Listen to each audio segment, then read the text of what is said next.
Alright, that's 40 seconds. If you need a bit more time, you can pause the video and take that time. Otherwise, let's go ahead and have a look at the sample response.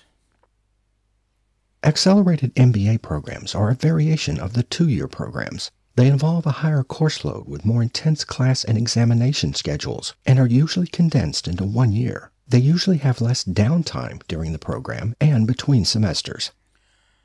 Alright, now when you see the text on the screen, you'll notice uh, there are slashes, backslashes between different words. So, for example, accelerated MBA programs slash are a variation of the two-year programs, full stop and a slash. So, as I said, that the initial 40 seconds that you have to use that to identify, where you need to pause, where you need to lower your voice or raise your voice. So, usually at all commas and full stops, you will pause. And when you're beginning a sentence, you will raise your voice, or if raise your tone. For example, when you're beginning, they involve, at that point of time you start to raise, and when you come towards the end of the sentence, your tone should gradually fall down. Also, when you're comparing options, for example, if there were a lot of commas and different options, then at each option, after the comma, you can again raise your voice to show that comparison. Now, the backslashes, yeah, they are a way to identify, they help you to maintain fluency in speech. Some people, otherwise they'll get stuck. So try to divide the sentence, in your mind. You'll not be able to put these slashes on the screen. So in your mind, try to divide the sentence into smaller chunks. So for example, that, when I speak, I'll say accelerated MBA programs. Okay, that's one, are a variation of two-year programs. That's second part. They involve a high course load, third part, and so on. So this way, when you do and when you try to say all of that together, it will provide a fluency, a natural fluency to your speech. Some people, otherwise they might get stuck. First time they might say accelerated MBA programs are a variation of the two-year programs. So that speech, if it comes across as stuck, as hesitating like that, then you lose a lot of marks. So practice, saying meaningful words together in one go. All right. And if you find that any words are difficult, then try to um, rehearse that before you give your response in the microphone.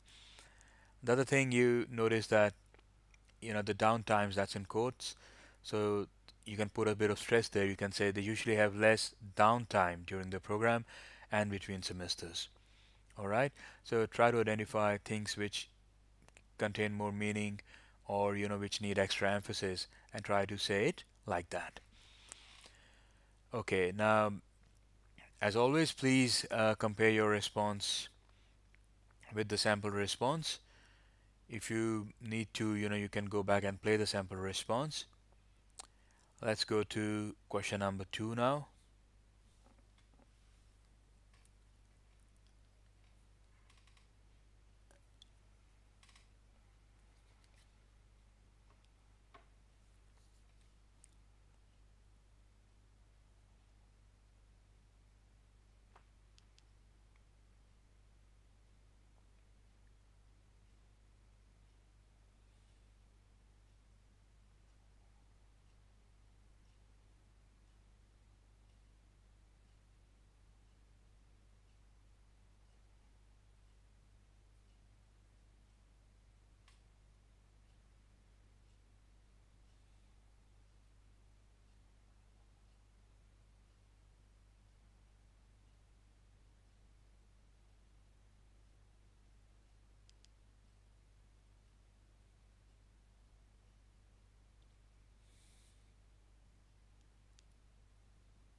All right, that's 40 seconds. Let's go ahead and have a look at the sample responses. Please note that, when you see the text, right, and the way it's chunked into groups, and then the explanation that I give, that's essentially that's the main thing against which you should compare your sample response. Now, there is, sorry, against which you should compare your response. Now, there's a sample response as well, but sometimes, the speakers, they are not 100%, so it's not always the best response. But it's a sample response from, a natural speaker, so as to help you understand better. All right? Okay, let's see. Many programs base their admission decisions on a combination of undergraduate grade point average, academic transcripts, entrance exam scores, a resume containing significant work experience, essays, letters of recommendation, and personal interviews. All right, so this was a bit easier to identify where to pause. For example, pretty much at all commas you can pause. So, and at every comma, like I said in the earlier question, that when you have to, uh, you know, um, speak about a list, cover a number of different points, or compare, and then those words or group of words are separated by commas. And then after each comma, you can raise your voice, raise your tone, and that's pretty much what the speaker did. So it was a very good response. Now, when you look at the chunking part, right, the first chunk is many programs.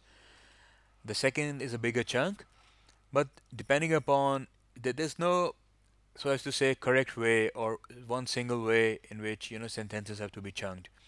So that they depend upon the person, their language skill, and how they feel comfortable.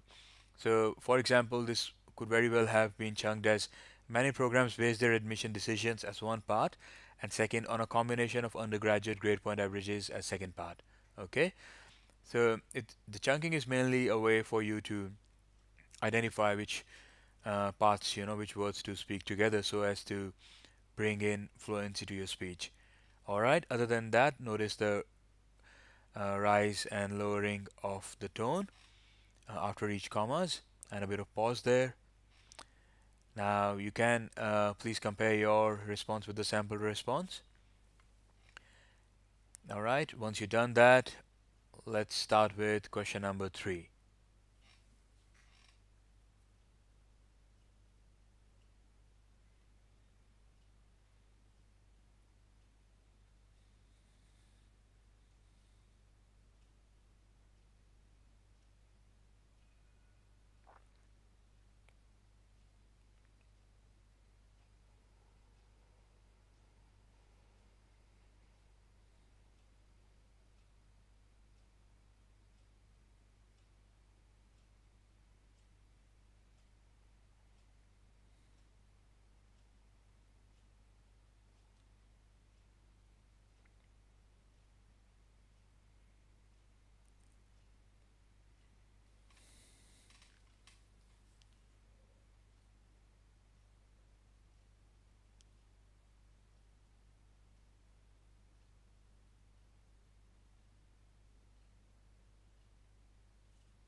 All right, that's 40 seconds. Let's go ahead and have a look at the sample response. Sydney spans two geographic regions. The Cumberland Plain lies to the south and west of the harbor and is relatively flat. The Hornsby Plateau is located to the north and is dissected by steep valleys. The flat areas of the south were the first to be developed as the city grew. All right. Simple enough sentence. There weren't any words that were too difficult. As you would have noticed, this speaker, uh, read out the sentence quite slowly. So that's fine. Everyone have their own style. So there's no one correct style. If you naturally you speak fast, then you can continue with speaking fast. If you are a slow speaker, you can continue that. but whatever it is, it should be within the time limit and it should come out as naturally. All right. Remember to compare your response with the sample response. And now let's go to question number 4.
All right, that's 40 seconds. Let's go ahead and have a look at the sample response. This will usually mean that turning traffic will have to stop in order to wait for a breach to turn, and this might cause inconvenience for drivers that follow them but do not want to turn. This is why dedicated lanes and protected traffic signals for turning are sometimes provided. On busier intersections where a protected lane would be inefficient or cannot be built, turning may be entirely prohibited and drivers will be required to drive around the block in order to accomplish the turn. All right, so while this was an alright response, it wasn't the best. So some of the mistakes or where the lady, she could have improved better was at the pauses and at the where to raise and lower the voice, the tone, sorry.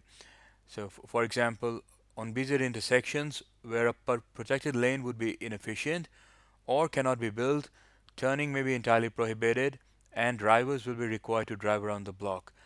So she didn't really pause after the comma, the last comma, but a bit of comma and then raising your voice, raising your tone there, and drivers will be required to drive around the block in order to accomplish the turn. That would have made it even better. Okay, now compare your response with the sample response and also make sure compare how you chunk the words. Okay, and did your response come out as fluently as possible? Okay.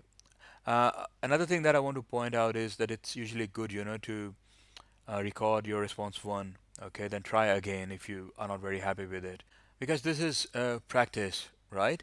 And the the more you record, the more you hear your own voice, the more you'll be able to identify your own shortcomings. All right, let's go to the next question.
Alright, that's 40 seconds. Let's go ahead and have a look at the sample response. For quite a long time, dreams of interstellar travel and exploring the final frontier have run rampant in the minds of children and adult scientists alike.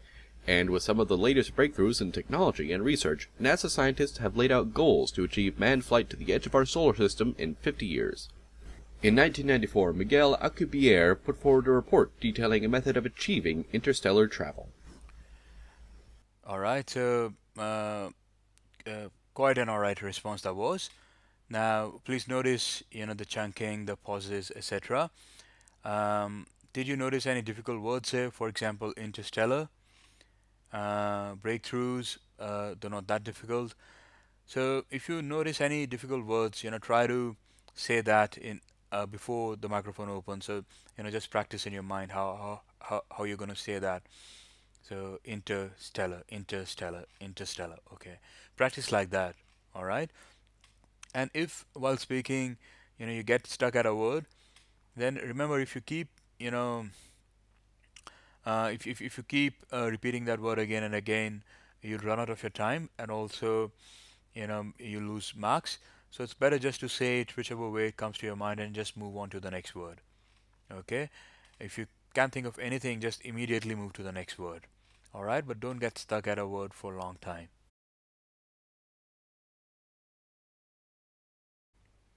And what happened to me was I bought what was for me a very expensive pair of shoes, but those shoes came with round nylon laces.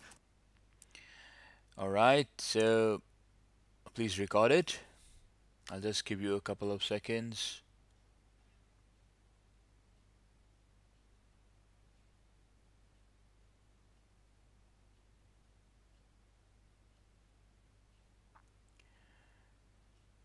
All right, let's look at what the sentence was. So this is what the speaker had said.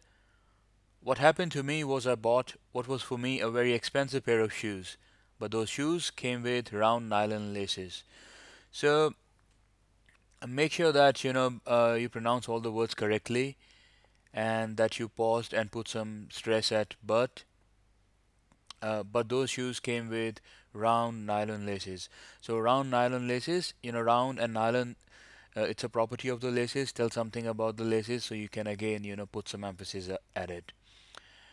All right, so let's go to question number 2 now.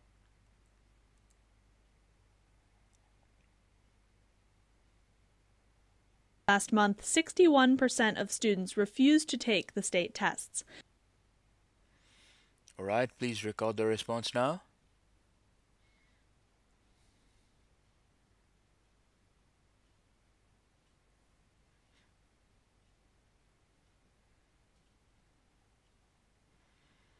All right, let's look at what the sentence was. This is what the sentence was. So it was a short sentence, and your response should have been like, last month 61% of students refused to take the state test. All right, now compare your response with this response, and check on all these things. First, that how much of the sentence were you able to reproduce? Did you miss any words? Okay, or did you pronounce any words incorrectly? So all of that is important. Yeah, and then the tone in which you say, that's very important. So last month 61% of students refused to take the state test. So you could have put some emphasis on 61%. All right, let's go ahead and look at question number 3 now.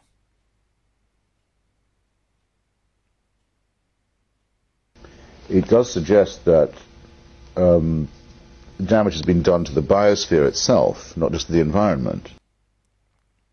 All right, take a few seconds to record your response.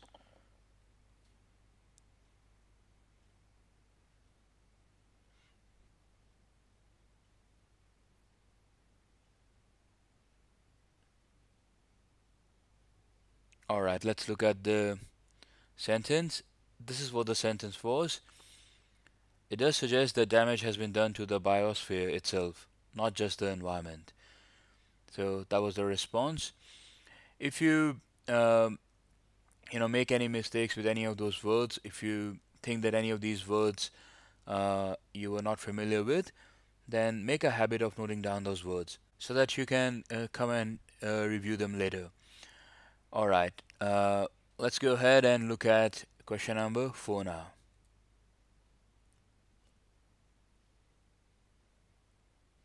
The ultimate goal here appears to be to redefine the American classroom and also make a profit.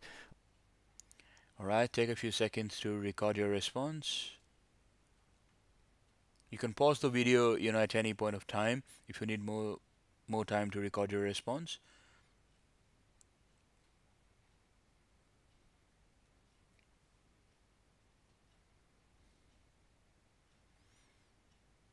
All right, let's go and have a look at the sentence. This is what the sentence was.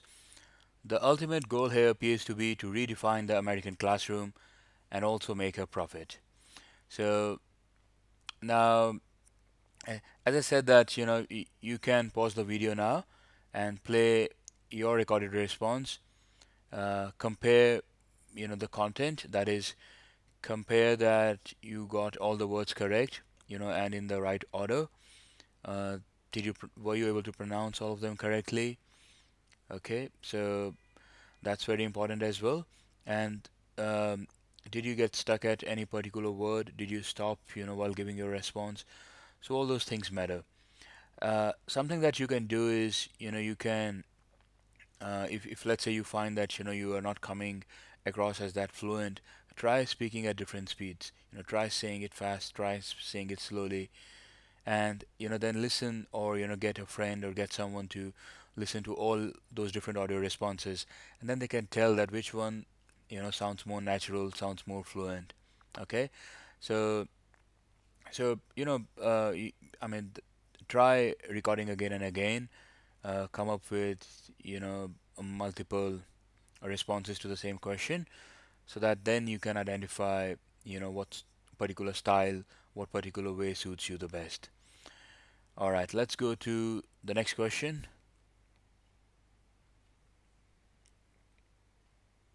So what happened and how can we fix it? All right, take a few seconds and record your response.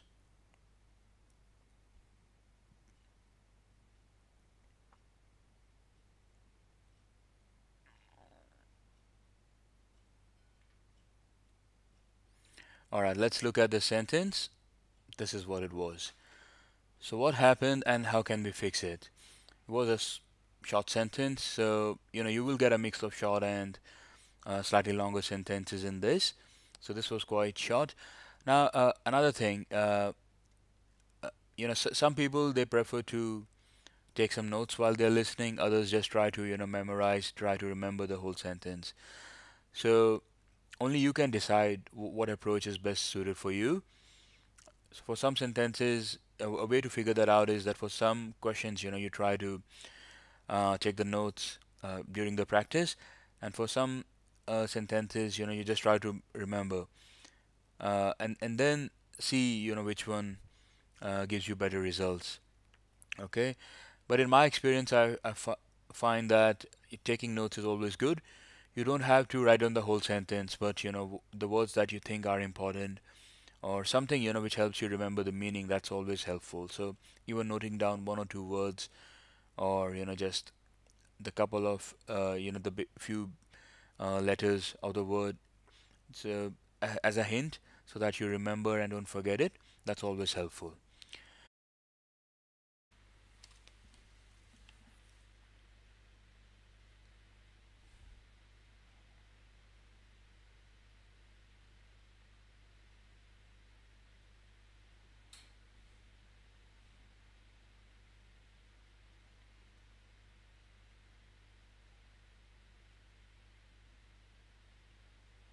Okay, so that was 25 seconds for you to understand the image.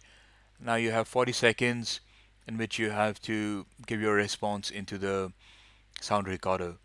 So do that in your mobile phone, record it somewhere, and then we'll go and have a look at what the answers are.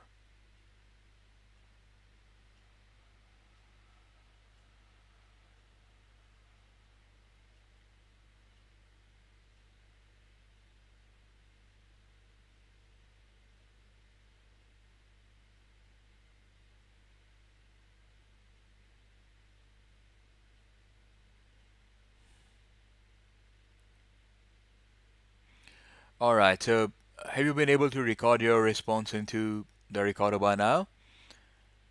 Since this is the first question, if you need more time, please just pause the video and then try recording it again. It's important that you get a hang of how you're going to practice, how you're going to start and stop your mobile phone recorder, how you're going to record into that. Once you've done that, I will go ahead, you can come back and play the video again. Okay, let's go and have a look at the answer now. So this is what the image was, right? First, let's hear what a sample response would be. At the same time, you'll also see the response written on the screen, so that it'll be easier for you to understand and follow along. Here it is. The picture depicts a scene from some historic period. There is a man dressed up in some traditional performer clothes, surrounded by lions and tigers in a cage. There are 5 animals in total, 2 lions, 2 tigers, and 1 other beast. It looks like the performer has been successful in holding them at bay. Behind the cage, you can see the audience watching the performance. All right, so when you first looked at the image, what came to your mind? Right? It's a general picture. It's not a map, it's not a diagram, it's not a graph. So whenever you are starting your responses, the first picture should give an overview. The first sentence should give an overview. It should tell what the image is about. So in this case, it was that the picture depicts a scene or shows a scene from some historic period. Why historic period? Because by looking at the dress of the man, right, you can see that it looks like it's from some old time period. And then you describe the different elements of the picture. The one element of the picture is that there's a performer, there's a man who's dressed up in some traditional clothes, and he's surrounded by lions, tigers, etc. So maybe it's a scene from an old circus or something like that. And the other specific of this image is that there's a cage in which the animals and the performer are.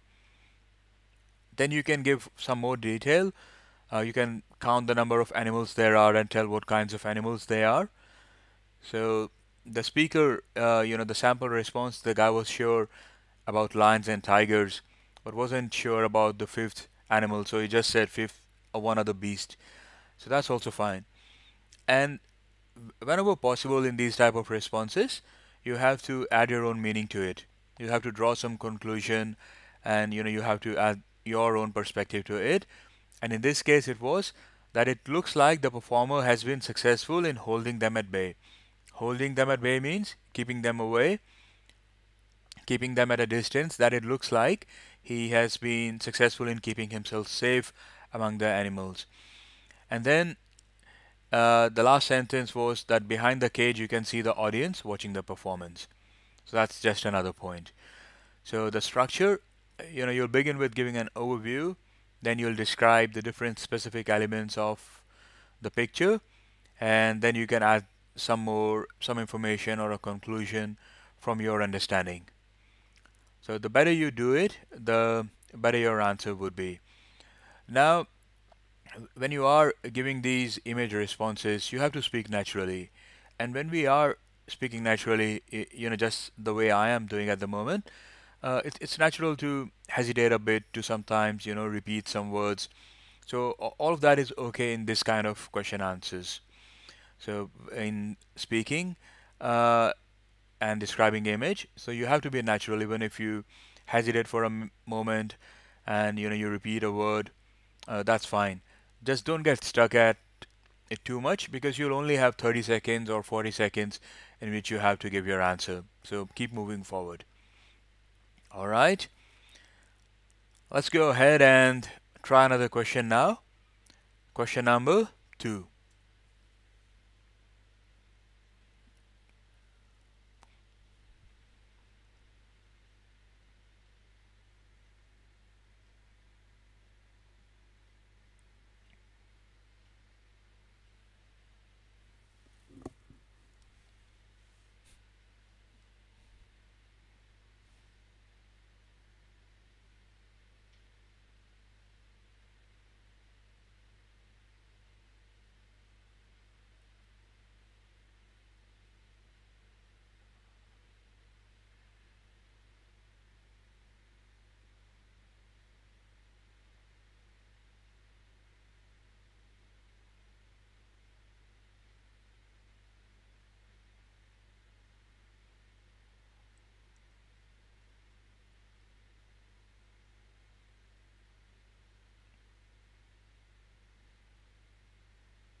All right, so have you been able to record your response by now? It's fine if it takes a few extra seconds because you are doing it on a mobile phone or in a sound recorder on the computer. So turning it on, turning it off, stopping the recording, etc. can take a bit of time, so that's fine. Just make sure it's not too much out of the range. So you should practice keeping your responses within 40 seconds. So the audio that you record, that shouldn't be more than 40 seconds. All right, let's go ahead and see what a sample answer would be like. Let's see and hear the answer. The picture is that of a maze which looks quite simple. At the top left there is a red arrow which shows the entrance into the maze. At the bottom right there is a green arrow which shows the exit out of the maze. The task for anyone would be to draw one continuous line starting from red and ending at green without crossing any lines of the maze. All right, so following our template, the structure that we have to follow, the very first line that should be give us an overview. So in this case, when I look at the picture, I can see that it's a puzzle, it's a maze. So I say that the picture is that of a maze. It doesn't look too difficult, which looks quite simple. And then I'll describe the specific elements. So in this, the specific elements are the red arrow and the green arrow. So I'll say at the top left, there's a red arrow, which shows the entrance into the maze. And at the bottom right, there's a green arrow, which shows the exit out of the maze. And then based upon, my own understanding and what I know about mazes and puzzles, I'll just add another sentence to sort of, draw a conclusion that the task for anyone would be to draw one continuous line starting from red and ending at green without crossing any lines of the maze. Someone else could have drawn a different conclusion. For example, someone else could have said that the task would be for someone to enter the maze at the green arrow and to find the way out at the green arrow at the bottom. So and that would have been fine. This is a test of your speaking and what you get out of the image. So it's perfectly fine if you draw different conclusions or if you describe it in your own ways. That's perfectly fine. Okay, now please spend some time at each of these questions comparing your audio response with what the audio response was. You can always go back in the video and play it again to see what the sample audio response was. So look for things such as in your audio response, did you cover the main point? Did you give an overview? Did you cover all the distinct points? Did you show the relationships between the points? Was your response smart enough to draw a conclusion? Did you draw a conclusion there? And then also try to understand, did you make any, did you pronounce any words incorrect?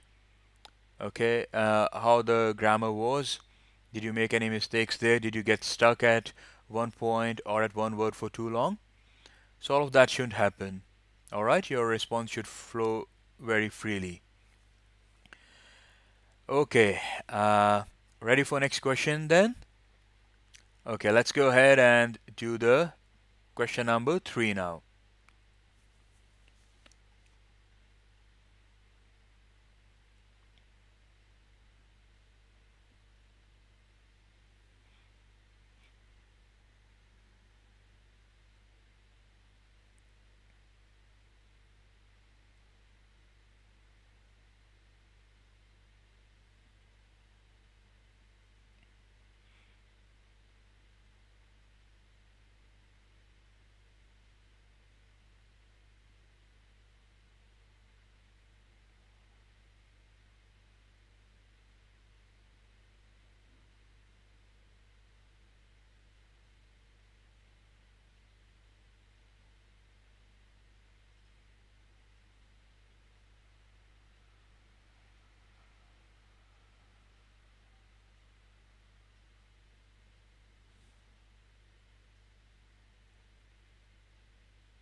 All right.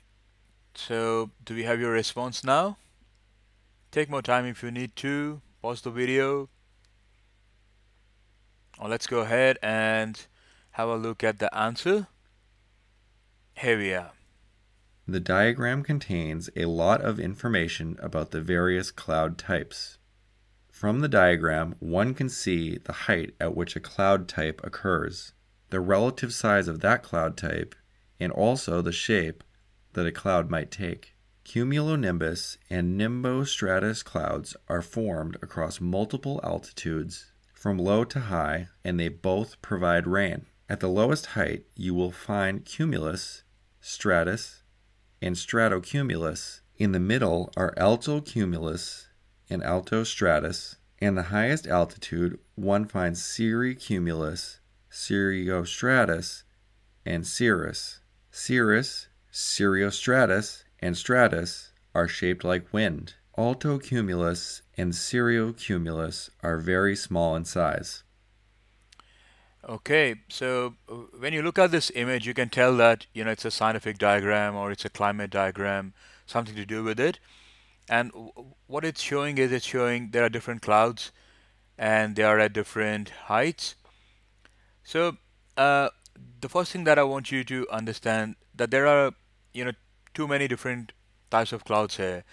So if you start speaking about each of those, clouds individually, say, let's say, first you start telling about cumulonimbus, then cumulus, then stratus, then nimbostratus, then altostratus, then altocumulus, then stratocumulus.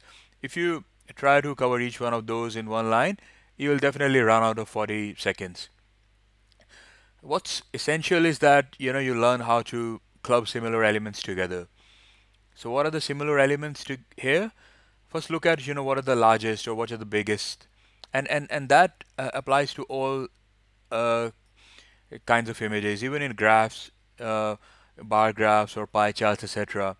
Try to find out which are the bars of similar heights, or which are the pies in a pie chart of similar size. And then you can first focus on the biggest, then maybe you can talk about the ones which have another element together. So that would save you some time and also help you convey all the meaning. In this question, so the overview was that the diagram contains a lot of information about the various cloud types. Okay, and what can the diagram tell you? It can tell you that the heights at which different clouds occur. It can tell you a bit about the shape that they take.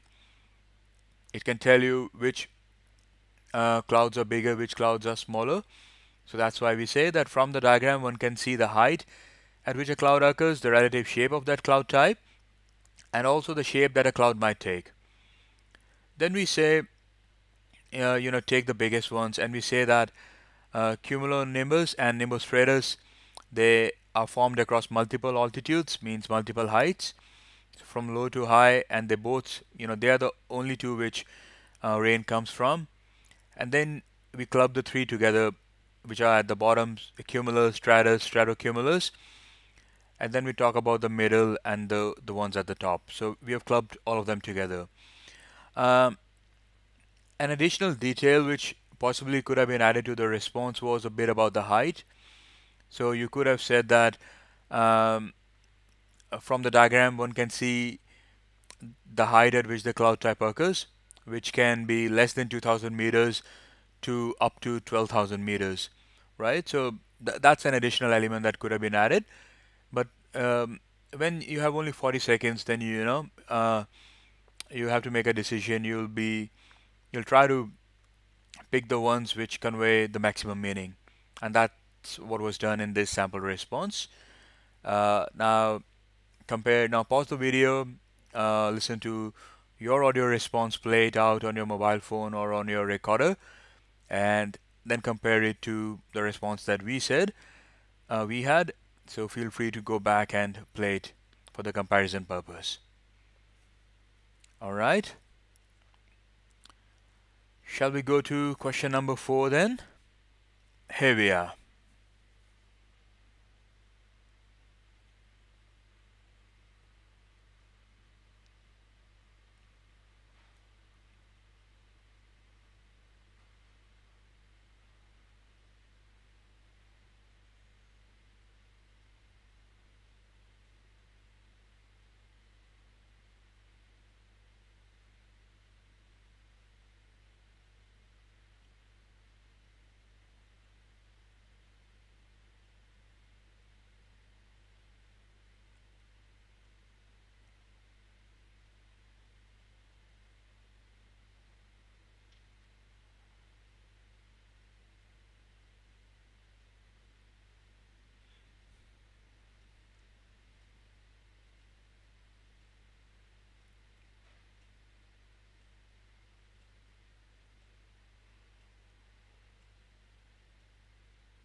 All right, let's go ahead and have a look at the answer. Here it is. The graph compares the GDP per capita of India and UK from 1700 to 1950. The GDP has been adjusted for inflation. It is interesting to note that while India's GDP remained constant from 1700 to 1950 at around $500, the GDP of UK increased steadily from the time of East India Company starting in 1750 and sharply after 1850 when the British Raj was established. By 1950, UK's GDP was around 14 times that of India. At the same time, the population ratio of UK and India changed from almost 1 to 20 in 1700s to almost 1 to 7 in 1950. Okay, so the very first thing, when you look at this image, what's the first thing that you notice? The first thing that you notice is that it's a graph. So it shows the curves for UK and India. You look at the title to see what the graph is about. So it is GDP per capita, inflation adjusted. And then when you are looking at the graphs, you look at what's at the x-axis, you look at what's at the y-axis, at the horizontal and the vertical lines, so that what exactly is the graph trying to say. So it's year versus dollars. So that's why you say the graph compares the GDP per capita of India and UK from 1700 to 1950, and that the GDP has been adjusted for inflation. Now, some students, they say something like this: the graph shows the GDP per capita for India and UK from 1700 to 1950. Now, the purpose of the graph is not just to show the GDPs of the two countries. The purpose of the graph is comparison. So that's why using that word, conveying the right sense is very important. You'll get better marks if you say things like the graph compares, okay, rather than just saying the graph shows. The next one, then you tell about India, and then you tell about the UK. So it's clear, you can notice that it's divided into three time periods. So Mughal Empire, then the East India Company, and the British Raj. So, and in the first part, the Mughal Empire, they both had steady GDPs. It's after the East India Company that the British, the UK GDP started increasing, and then as soon as the British Raj was established, it rose sharply. So just from 2,500, it increased to 7,000 by 1950. Okay, so when you are looking at these graphs, it's important to look for points where there's a sudden increase, where one goes down and the other goes high, to notice the points or the time periods till which both the graphs are the same, because those are the key elements which you'll use in your answer. So it's interesting to note that while India's GDP remained constant from 1700 to 1950, and it stayed at 500, the GDP of UK increased steadily from the time of East India Company, starting in 1750, and sharply after 1850 when the British Raj was established. And by 1950, UK's GDP was around 14 times that of India. So UK became 7,000 and India was still at 500. So that's why 7,000 is 14 times of 500. So that's a better way of putting it in your answer. So instead of just saying that India was 500 and UK was 7,000, you can say India remained constant at 500 while UK became almost 14 times that of India. So the purpose of your speech or your answers is also to show your variety, the different ways you can use the language. So doing all of this helps with that. And then the other point was about the population ratio. So that's the last point that's mentioned in the answer. But that's a secondary point. So that's mentioned as that. At the same time, the population ratio changed from 1:20 in 1700s to 1:7 in 1950.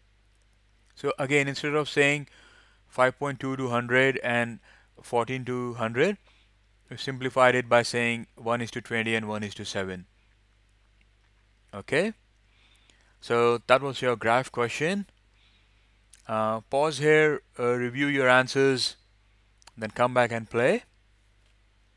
And then we'll go to question number 5.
All right, 40 seconds are over.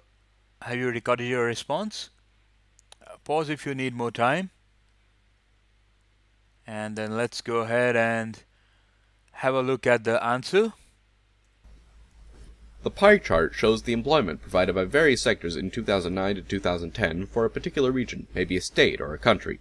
It is very clear from the chart that biggest employment provider in 2009 to 10 was agriculture, accounting for more than 50% of the share. This was followed by manufacturing and construction, each providing 11% of total jobs in the region. The next highest was trade sector at 9%. Transport and hospitality and real estate came in next at 4% and 3% respectively. Education and government provided only 2%, and all other sectors combined accounted for the remaining 5%. It is clear that agriculture is the mainstay of this region. Okay, so when you look at this picture, you know that it's a pie chart.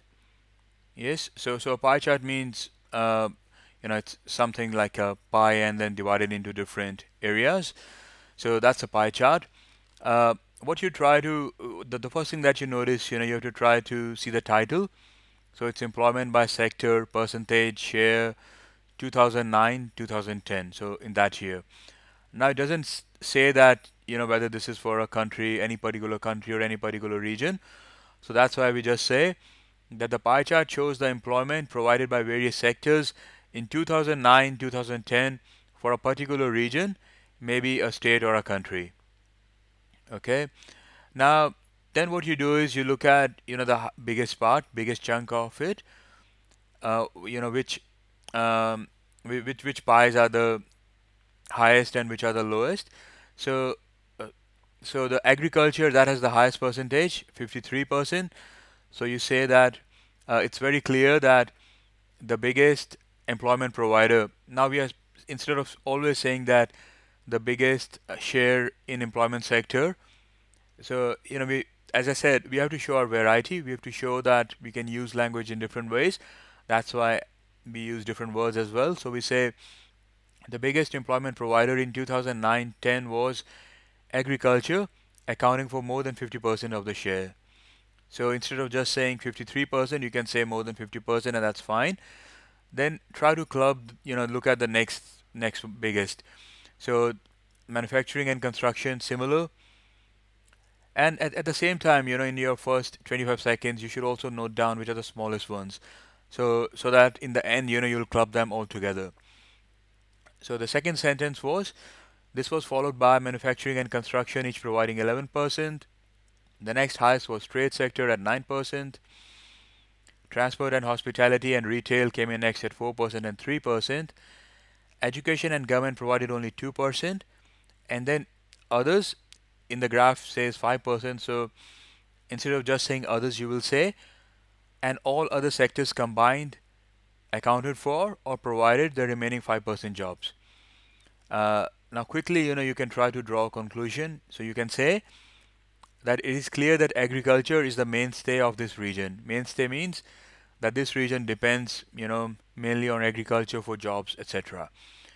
So that's a conclusion also that you added.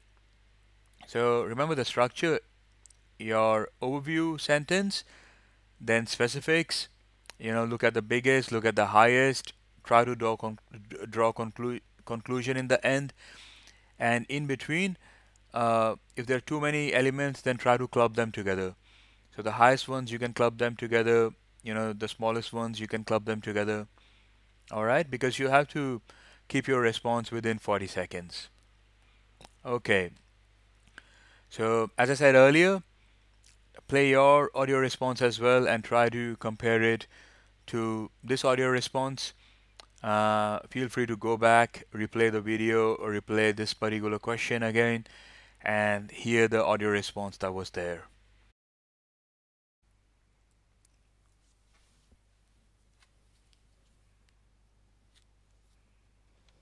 This class is about post-emancipation, the post-emancipation African American experience. It is about American history, and I hope that point is frankly very obvious, but one never quite understands or can anticipate all these things. It is about American history fundamentally. At its core, the course is about citizenship. Most important keyword for the entire class. The course is about citizenship. How one becomes a citizen, what one does to preserve that citizenship. At its core, then, the class asks the question, what does it mean to be American? Now, I will ask this question explicitly a few times in the class, but implicitly it is woven through so much of what I'm going to be talking about. What does it mean to be American? Now, we started today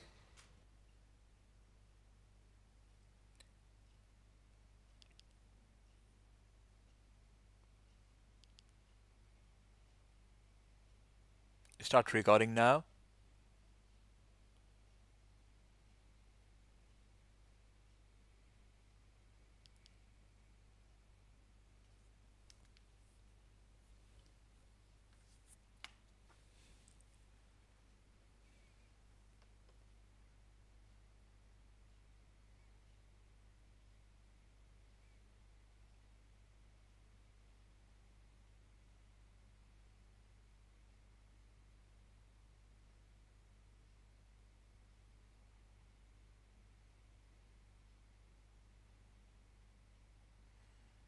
All right.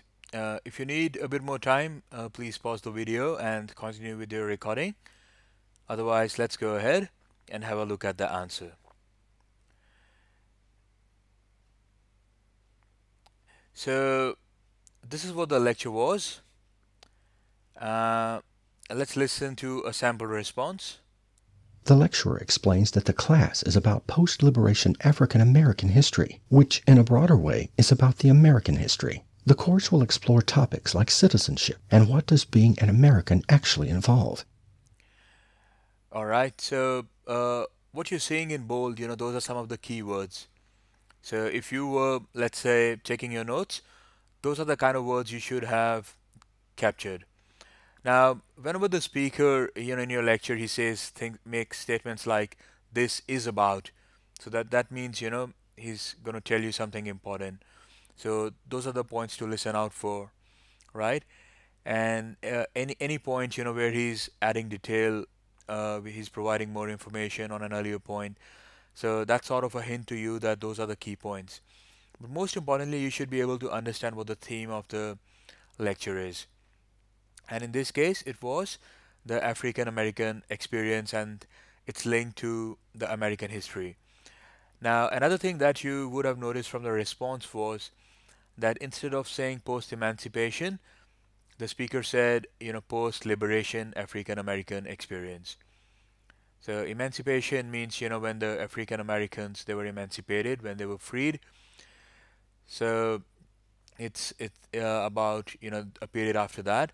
So instead of just using the same word, he tried to, he has used a synonym word in similar meaning, and that's a very good strategy.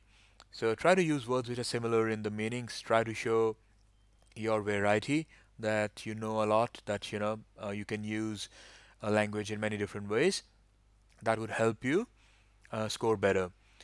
And then the beginning, it was that an overview sentence in which the speaker said, this class is about, or the speaker said that this lecture is about the post-liberation African American history.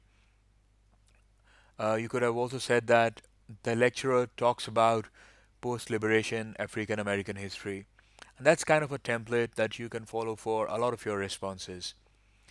So your first sentence, it should give an overview. After that, you should cover the key points. All right. So that was the first question.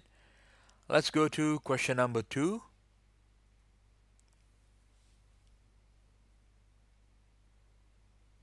So let me go to Hemingway and talk a little bit about him in many ways as a kind of a gateway or a guide to global vision of American literature. Hemingway was very much a world traveler. He, basically can get a map of the world by just looking at his writings. But he had a special love of the Spanish language. For Whom the Bell Tolls, we'll be reading this in our class, is about the Spanish Civil War. And Hemingway was there as a war correspondent. But we can see that he actually got into combat situations right here. It's really interesting to think about Hemingway as both a journalist and also a novelist. So there's the global dimension of Hemingway, but also the global dimension of the Spanish Civil War itself. It was a civil war. It was between two sides fighting in Spain. But it was also very much an international war in the sense that Russia was a part of it, Germany was a part of it, Italy was a part of it. So it very much was a gathering of a lot of nations converging on the soil of Spain and fighting. All right, these 10 seconds are for you to look at your notes and organize your response so as to figure out which is going to be my overview sentence, which are going to be my key points. And now you can start recording.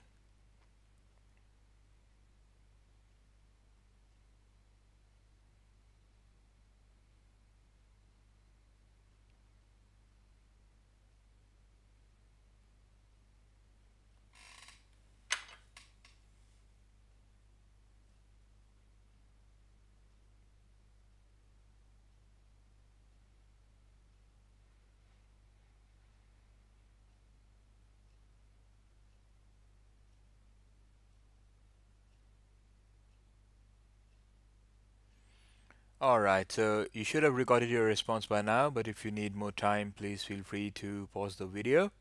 Otherwise, let's go ahead and have a look at the answer. Here's the transcript of the lecture, and what you see in bold, those are the keywords.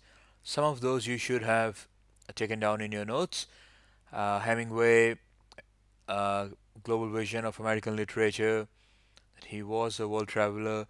Again, she's making a statement about someone, so whenever something like that comes up, you know that it's an important point. He had a special love of the Spanish language. Then Spanish Civil War, I mentioned about a book that he wrote. War correspondent, brought a global dimension of the Spanish Civil War, right? And then a bit of talk about the Spanish Civil War in itself, and that Russia, Germany, Italy, etc. were also part of it. So don't try to write down everything in your notes. You'll not be able to do that. So just write down enough words which sort of guide you through what the lecture is, and mainly try to remember the theme and try to understand and follow along what the lecturer is saying. Let's look at sample response now. The lecture is about Hemingway and his global vision as shown in his literature. Hemingway loved to travel and write about various countries, but especially loved the Spanish language. He wrote So For Whom the Bell Tolls, a book on Spanish Civil War. He was a part of the Civil War as a journalist, but got involved in it much more than that. Just like Hemingway's writings, Spanish Civil War was also a global event, as it involved Russia, Germany, and Italy as well. Alright, that was a very good response. So started by saying that the lecture is about Hemingway and his global vision that he had for American literature. And then, in his own words, so describes it very naturally as Hemingway loved to travel all around the world, but he had a special place in his heart for Spanish language, and he got involved in the Spanish Civil War as a war correspondent, right? And then you can say that just as Hemingway's writings were global, so was the Spanish Civil War, because it also involved other countries such as Russia, Germany, and Italy. All right. So please notice how in the sample response, the the person he linked all these different elements together, how one thing led to another. So that's very important. So for example, saying things like, just as Hemingway uh, had a global element to his writings, so was the Spanish Civil War global in nature, right? So to be able to make that kind of connections, that's very important. The more you listen to English audios, the more you think about it, the more you practice, you'll be able to do this better. All right, let's go to question number 3.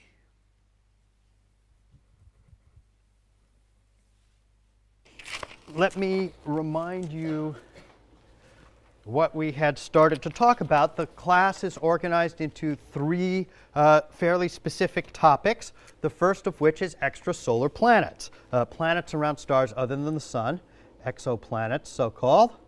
That's our topic. And one of the things that I pointed out last time is that, surprisingly enough, until 10 years ago, none of these were known. And it's only a very recent development that there's any actual evidence that these things exist. And so one question you might ask is, why are these things so hard to find? The science fiction folks seem to have no trouble. They just sort of go around in their spaceships and find these things all over the place. To consider that question, let me show you a picture. Here's a picture of a star. This is the star Sirius. It's the brightest, it's a blow-up, obviously, of a photograph plus a little photoshopped arrow. That's not a celestial object. Yeah, so this is a blow-up of a photograph of the star Sirius. Sirius is the brightest star in the sky, easily visible with the naked eye. In fact, as I say, the brightest star. It's one of the closest stars. It's a little bit brighter than the sun intrinsically, but it's 10 light years away or so. And let me comment on a couple features.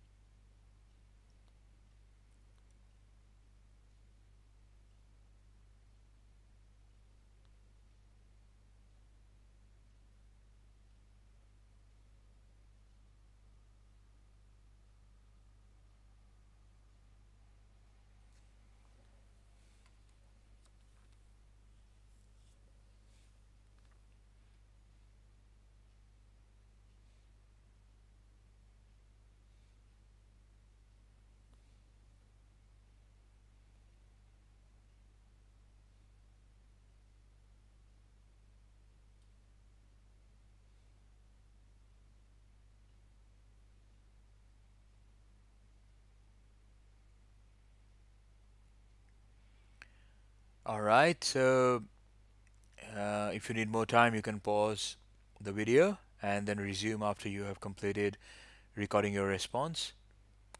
Otherwise, let's go ahead and have a look at the answer. So the transcript was, here it is. And when you start listening, try to separate the sentences or information, which is like just general in nature, from what is specific. So for example, the first sentence, let me remind you what we had started to talk about. That's just an introduction, so don't bother about it. Then he'll start saying that the class is organized into three fairly specific topics. So that means, now you should look out for the lecturer to tell you what those specific topics are. And he says the first of which is extra solar planets, exoplanets so called. That's a topic. And when he says that's when in your mind you make a connection to extrasolar planets. So that's going to be your theme, right? That is going to talk something about extrasolar planets, and it also matches with the image that you saw. And then whenever they make statements like, one question you might ask is, why are these things so hard to find? So they're asking these questions, just like in your lectures or in classrooms. It's because that's important. That's what they're going to talk about. And then they get into some specifics, talk about Sirius, brightest. It's one of the closest stars, but it's still 10 light years away. So that's some kind of the information that you can uh, note down when you are listening to the lecture. Okay, now I'll play the sample response, and I hope you have been comparing your responses with the sample responses. That's very important, right? So please do that. Um, and if your sample response doesn't seem like if your response doesn't seem like the sample response, or if you find that you have missed a lot of important information, then try to redo. Speak again. The more you practice, the better you'll get. Okay, let's have a look at the answer. Let's hear it. The lecture is about exoplanets, which is one of the three topics that the class is structured into. Exoplanets have become known in the last 10 years only. They are quite hard to find, and the lecturer explains this by giving the example of Sirius, which is the brightest star in the sky and actually closest to us, but even that is 10 light years away. All right, so yep, the speaker, in that sample response covered all the main points. So if you want, you can go back and play the response again and compare it to your audio response. All right, so now listen to your audio response and then compare it. And once you're happy, then you can come to the question number 4.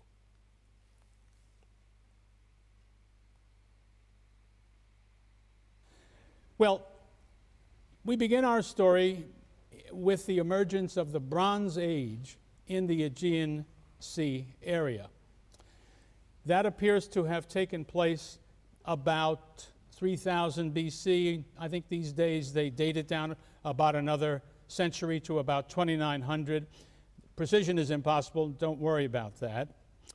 And what we find, the first example of a Bronze Age, and I use the word civilization now for the first time, because before the Bronze Age, there is nothing that we would define as civilization.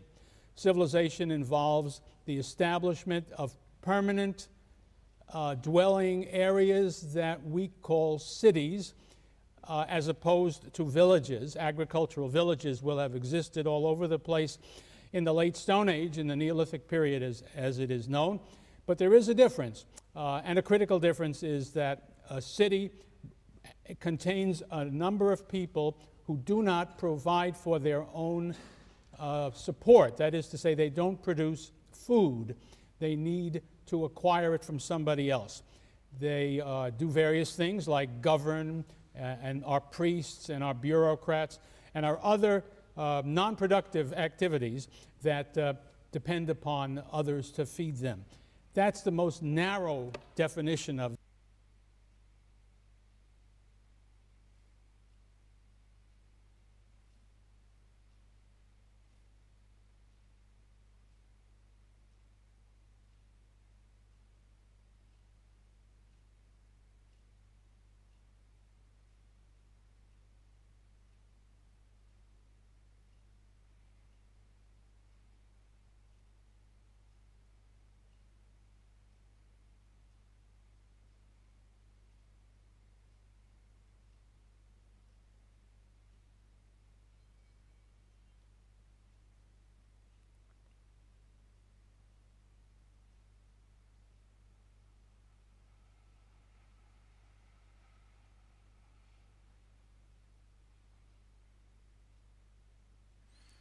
Alright, let's go ahead and have a look at the answer. The lecture transcript is here. So you can see the keywords. We begin our story with the emergence of the Bronze Age. And when you look at the picture itself, you can notice that it's probably an ancient city or the ruins of an ancient city that you're seeing. So it's going to be something about that. So Bronze Age, and then he says, and I use the word civilization now for the first time because before the Bronze Age, there's nothing that we would define as civilization. And then starts focusing more on civilization and what it means by having cities as opposed to villages, and then sort of gives a definition of what the city would be. All right, so those are all the key points that you should have captured in your response. Here's a sample response for you. The lecturer talks about civilizations and the role of cities in them. The first example of a civilization he gives is the Bronze Age. According to the lecturer, civilizations involve setting up permanent settlements compared to villages which possibly existed even in earlier Stone Ages. What differentiates them from people in villages is that majority of city people are not directly involved in food production activities. Alright, so that was your sample response. Compare your response to the sample response and make sure that you've covered all the key points in it. Let's go to question number 5 now.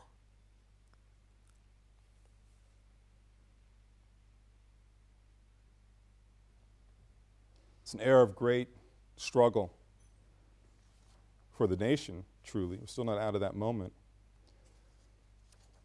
And you'd see it articulated with its great cultural products of the age. It's a moment of despair. It's despair that's certainly likely what urged Stevie Wonder to write some of the most socially conscious lyrics of the era. And these are, you won't be surprised, these are not the ones that are heard on the radio when people play back, Stevie Wonder reflections. Wonder had negotiated a new contract, just like Marvin Gaye had done before, that broke him out of the studio system in Motown. And the result was about a 6-year cycle of albums that was nothing short of astonishing. I mean, one, that the albums are released. So many are released in just a 5-year window. Actually, just a 4-year window when you think about it. Albums are Music of My Mind in 1972. He's only 21 years old. Talking Book released the same year in 72. Inner Visions released in 73. Fulfillingness's first finale in 74. Songs in the Key of Life in 76. This is not the little Stevie Wonder of, and he's coming out with Motown with this, I forget the name of the song, playing his harmonica, but a Motown sort of dance tune. This is not the Stevie Wonder in later years of, Don't Drive Drunk fame. This is Stevie Wonder of a different kind of political vintage. You can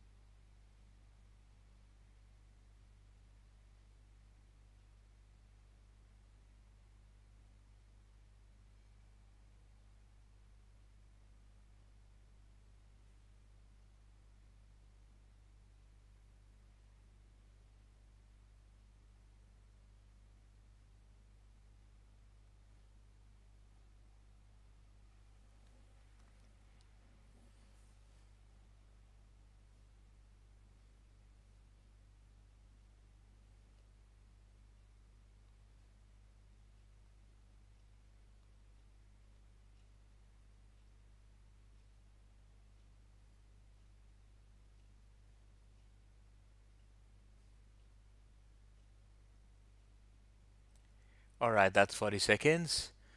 Let's go ahead and have a look at the answer. The lecture transcript, here it is. So starting by telling something about a time period, that it's an era of great struggle for the nation, and in that struggle urged Stevie Wonder to write some of the most socially conscious lyrics, and then tells about had negotiated things that he had done, negotiated a new contract, got out of Motown, and the result was a 6-year cycle of albums. And then some examples of those albums: Talking Book, Fulfillingness, First Finale.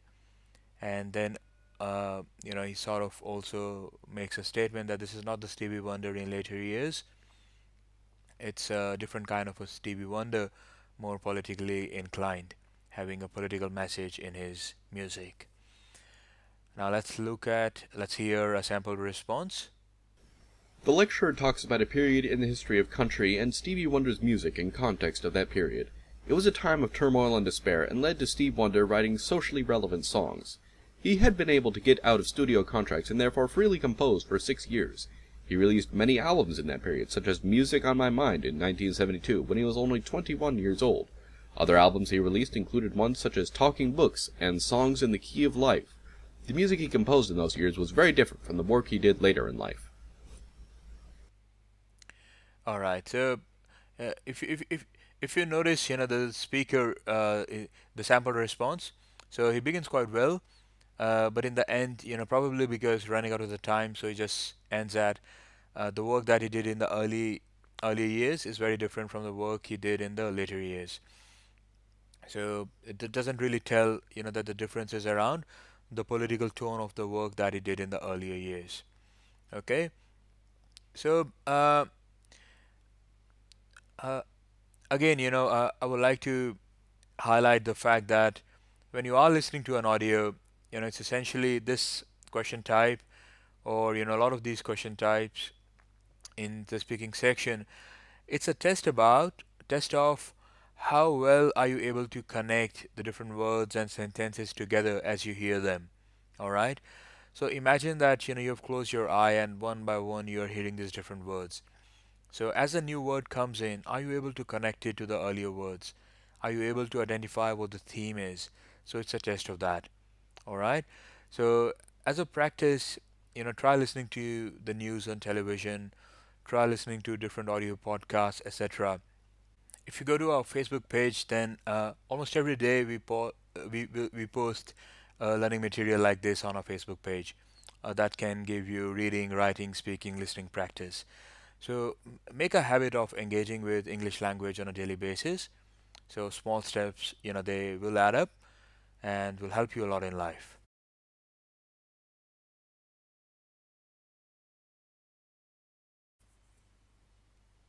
Who is the person who is responsible for a project? A project manager or a team leader?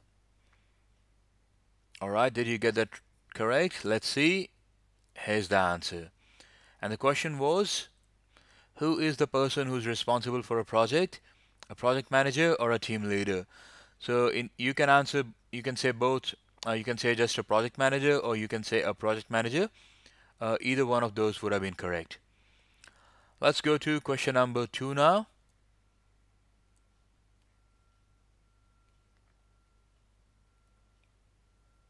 Which month comes before the last month of the year? All right, did you get that?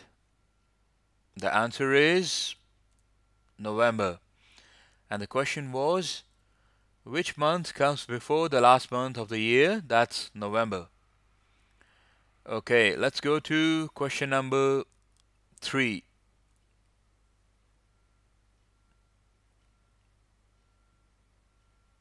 Australia is said to be where?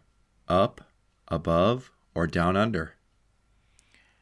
All right, think for a moment. Did you get that? All right, the answer is down under. And the question was, Australia is said to be where? Up above or down under? All right, let's go to the next question, question number 4.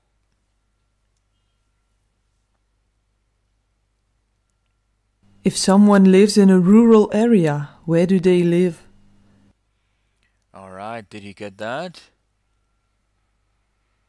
The answer is in a village. And the question was, if someone lives in a rural area, where do they live? So rural area means they live in a village. So that was your correct answer. Question number 5 now.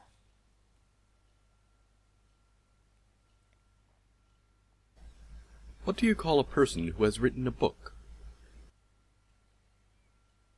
Okay. The answer is an author. And the question was, what do you call a person who has written a book? An author. So with that, we come to the end of this lecture. Don't forget to sign up for a free course on surveyenglish.com. All the best.